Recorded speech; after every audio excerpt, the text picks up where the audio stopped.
Hello friends. कैसे हैं आप लोग? होप आप लोग भी अच्छे होंगे। तो आज हम आए हैं नए टॉपिक लेके। 15th GST council meeting. उसमें जीएसटी का क्या क्या अपडेट्स है आज मैं आप लोगों को वो बताऊंगा।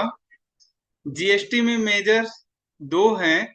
एक तो रेट से रिलेटेड अपडेट है और दूसरा एक कुछ की डिसीजंस लिए गए हैं जिसका हमारे लाइफ में इम्पेक्ट क्या होगा, वो चीजें हमें देखना है।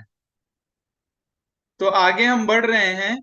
पहले जीएसटी रेट में क्या क्या चेंजेस आए हैं उससे फिर हम बात करेंगे क्या मेजर डिसीजन लिया गया है जीएसटी में, जिससे हमें क्या क्या इम्पैक्ट है और जीएसटी टैक्स पेयर को क्या क्या इम्पैक्ट है।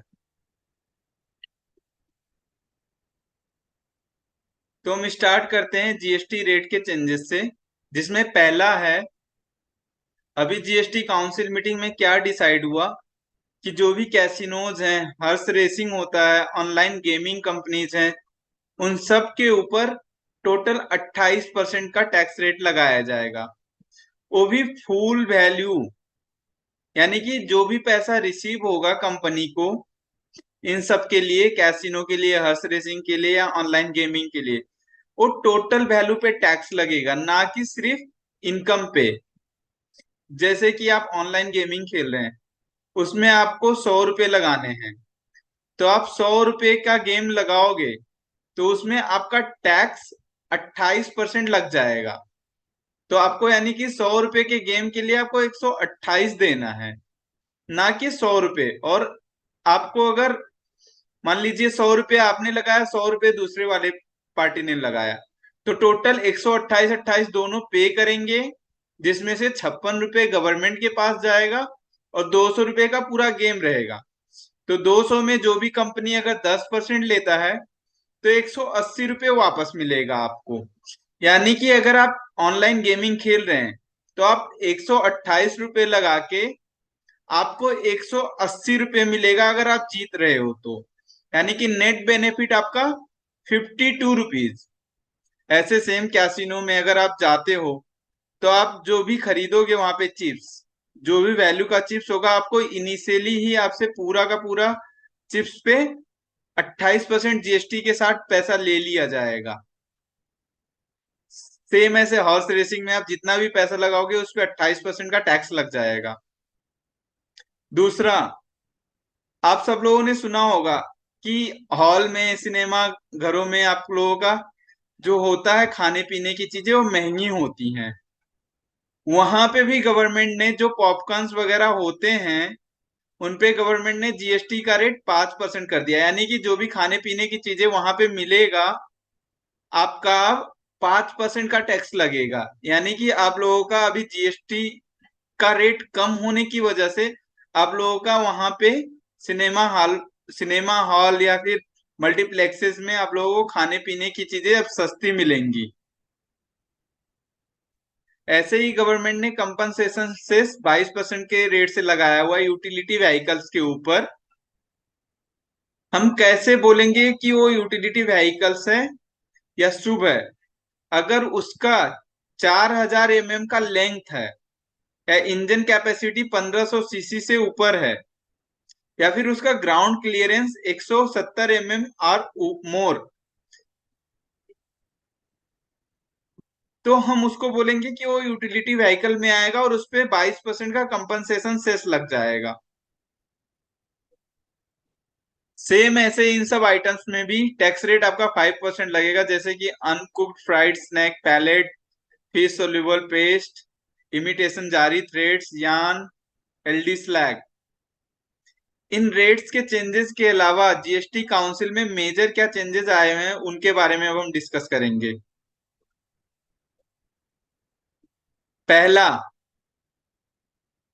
कोई भी जीएसटी टैक्स पेयर जिसका टर्नओवर 2 करोड़ तक है उसे जीएसटीआर 9 मैंडेटरी नहीं है। यानी कि अगर हम अपना काम कर रहे हैं और हमारा टर्नओवर 2 करोड़ तक है तो हमें जीएसटीआर 9 भरना जरूरी नहीं है। हम उसे भर सकते हैं लेकिन वो जरूरी नहीं है।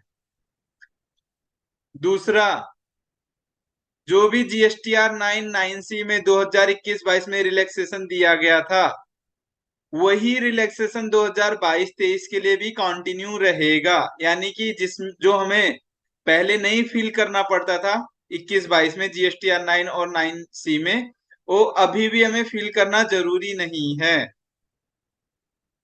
तीसरा, अगर हम रिफंड अमाउंट को क्लेम करते हैं तो ओ आईटीसी जीएसटीआर 2B में अपीयर होना चाहिए। यानी कि अगर जीएसटीआर 2B में आईटीसी नहीं दिख रहा है तो उस अमाउंट का हम रिफंड क्लेम नहीं कर सकते हैं।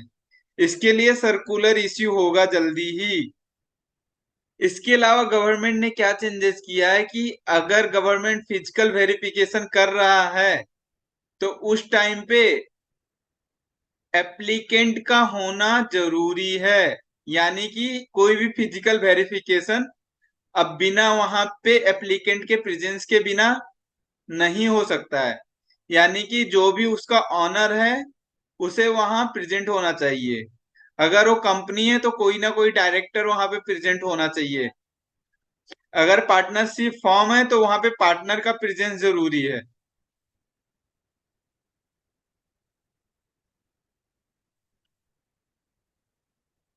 ऐसे ही एमनिस्टी के रिलेटेड जो भी जीएसटी रिटर्न फाइल नहीं किया था, जीएसटीआर 4, जीएसटीआर 9, जीएसटीआर 10, जो नोटिफिकेशन 31/3/2023 को आया था उसमें एमनिस्टी का बेनिफिट दिया हुआ था, सेम बेनिफिट आपको अगस्त 31 तक अलाउ हो रहा है। यानी कि अभी जून तक जो था उसको बढ़ा के अगस्त तक कर दिया है। यानी कि जिसने अपना रिटर्न नहीं फाइल किया है जीएसटीआर 4, जीएसटीआर 9 या जीएसटीआर 10, वो अभी भी एमनिस्टी का बेनिफिट उठा के नॉमिनल अमाउंट पे अपना रिटर्न्स भर सकता है।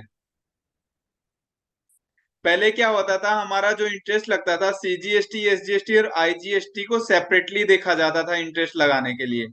लेकिन अभी इंटरेस्ट लगाने के लिए हमें क्युमुलेटिव बेसिस पे देखा जाएगा। यानी कि गवर्नमेंट अब जो इंटरेस्ट लगाएगा वो सीजीएसटी, एसजीएसटी और आईजीएसटी को मर्ज करके लगाएगा।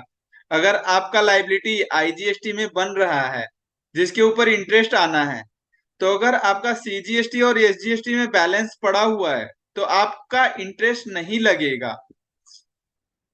जैसे कि आपका 100 रुपए का आईजीएसटी लाइबिलिटी बन रहा है, उस पे आपको 18% इंटरेस्ट देना है।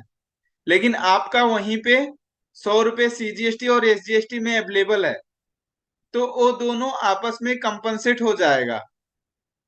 आपको इंटरेस्ट नहीं देना पड़ेगा। आपको आईजीएसटी तो पे करना है लेकिन आपको इंटरेस्ट नहीं देना पड़ेगा। ये बहुत अच्छा चेंजेस है, टैक्स पेयर को काफी बेनिफिट होगा इससे। अगला क्या डिसीजन लिया गया है, जीटीए को पहले फॉरवर्ड चार्ज में जो जा रहे हैं उन्हें कोई डिक्लेरेशन देने की जरूरत नहीं पड़ती थी, लेकिन अभी जो भी फॉरवर्ड चार्ज में जा रहे हैं उन्हें डिक्लेरेशन फाइल करना पड़ेगा ऑफिसर को, जिसका टाइमलाइन रहेगा 31 March of the preceding financial year. अगला चेंजेस क्या हुआ है जीएसटी काउंसिल मीटिंग में कि आरसीएम एप्लीकेबल नहीं होगा। डायरेक्टर अगर अपने प्राइवेट या पर्सनल कैपेसिटी पे कोई भी सर्विस प्रोवाइड करता है कंपनी को, जैसे कि रेंट पे प्रोवाइड करता है अपना कोई घर, तो उस पे आरसीएम एप्लीकेबल नहीं होगा। गवर्नमेंट ने टैक्स पेयर्स को रिलीफ प्रोवाइड किया होता है 2017-18 और 18-19 के लिए, कि जहां पे उनका जीएसटीआर 3B का आईटीसी 2A से मिसमैच हो रहा है वहां पे वो डिक्लेरेशन दे सकते हैं या सीए का सर्टिफिकेशन दे सकते हैं। उस रिलीफ को 2019-20 और 2020-21 के लिए भी एक्सटेंड किया गया है। यानी कि अब 2017-18 से लेके 2020-21 तक जहां पे भी जीएसटीआर 2A और जीएसटीआर 3B में मिसमैच है वहां पे आप डिक्लेरेशन दे सकते हैं और सीए सर्टिफिकेशन दे सकते हैं depending upon the amount of tax. अगला चेंजेस ये है कि अगर आपने लाइबिलिटी जीएसटीआर 1 में ज्यादा दिखाया और जीएसटीआर 3B में कम दिखाया तो गवर्नमेंट रिकवरी इनिशिएट कर सकता है एक बार आपको अपॉर्चुनिटी देने के बाद। यानी कि गवर्नमेंट आपसे एक बार पूछेगा कि ऐसा क्यों है, और अगर कुछ आपने रेस्पॉन्स जेन्यून नहीं दिया या सही रेस्पॉन्स नहीं दिया तो गवर्नमेंट आपके ऊपर डायरेक्ट रिकवरी इनिशिएट कर सकता है। अगला चेंज है डिस्ट्रीब्यूशन ऑफ आईटीसी के लिए आईएसडी रजिस्ट्रेशन लेना मैंडेटरी नहीं है। यानी कि अभी गवर्नमेंट ने क्या बोल दिया, आपको आईएसडी रजिस्ट्रेशन लेना जरूरी नहीं अगर आपको आईटीसी सिर्फ डिस्ट्रीब्यूट करना है तो। गवर्नमेंट ने प्रपोज किया है ये चेंजेस मैंडेटरी होगा आगे से, बट अभी उसका कोई टाइमलाइन नहीं दिया है। गवर्नमेंट जीएसटी ट्रिब्यूनल बना रहा है जिसके लिए वो 1 अगस्त को नोटिफाई कर सकता है कि उसके प्रोविजन से रिलेटेड क्या क्या चीजें होंगी, क्या क्या चीजें नहीं होंगी। अगला डिसीजन क्या लिया गया है कि गवर्नमेंट एक सर्कुलर इश्यू करने वाला है कि रिवर्स चार्ज की लायबिलिटी वारंटी के लिए और रिपेयर के लिए क्या होगा क्या नहीं होगा, उसमें अभी क्लैरिटी नहीं है, तो उसके लिए गवर्नमेंट सर्कुलर इश्यू करने वाला है। आप लोगों को ये वीडियो कैसा लगा आप कमेंट सेक्शन में जरूर बताना, और अगर किसी नए टॉपिक पे वीडियो बनाना है तो उसके लिए मुझे कमेंट सेक्शन में बोलना। मैं कोशिश करूंगा कि आप लोगों के कमेंट सेक्शन पढ़ के मैं नए वीडियो उस टॉपिक्स पे बनाऊं। आज के लिए इतना ही। Thank you.